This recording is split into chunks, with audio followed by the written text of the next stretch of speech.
सोचिरहनु भएको होला यसले के गर्दैछ भनेर यस्तो खालको फोटोहरू तपाईँहरूलाई खिचिरहनु पर्ने हुनसक्छ पोस्टको लागि थम्बनेलको लागि जे केहीको लागि पनि क्या तर तपाईँहरूले एउटै फोटोबाट चाहिँ यस्तो खालको फोटोहरू प्रड्युस होस् भनेर चाहनुहुन्छ भने आज म तपाईँहरूलाई सिकाउन गइरहेको छु देख्न सक्नुहुन्छ माथि यो केटीको फोटो मैले सजिलैसित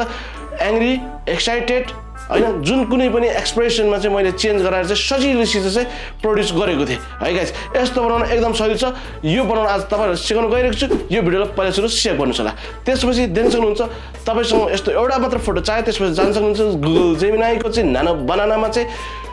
गइसकेपछि तपाईँले त्यहाँनिर अपलोड गरेर चाहिँ आफ्नो फोटोलाई लिनुहोस् त्यसपछि तपाईँहरूले त्यो फोटो लिइसकेपछि यसको एक्सप्रेसन यस्तो बनाइदियो भनेपछि देख्न सक्नुहुन्छ त्यस्तो भयो फेरि यसको एक्सप्रेसन यस्तो बनाइदियो भनेपछि देख्न सक्नुहुन्छ त्यस्तो भयो होइन तपाईँहरूले फेरि ह्यान्डको जेक्सचरदेखि लिएर पनि जे पनि प्रड्युस गर्न सक्नुहुन्छ इजिली जस्ट तपाईँहरूले प्रम्प्ट राम्रोसित बुझ्ने गरेर दिन सक्नु पऱ्यो सजिलैसित यस्तो फोटोहरू प्रड्युस गरेर तपाईँहरूले कुनै पनि थम्बनेलमा कुनै पनि आफ्नो पोस्टहरूमा चाहिँ राख्न सक्नुहुन्छ र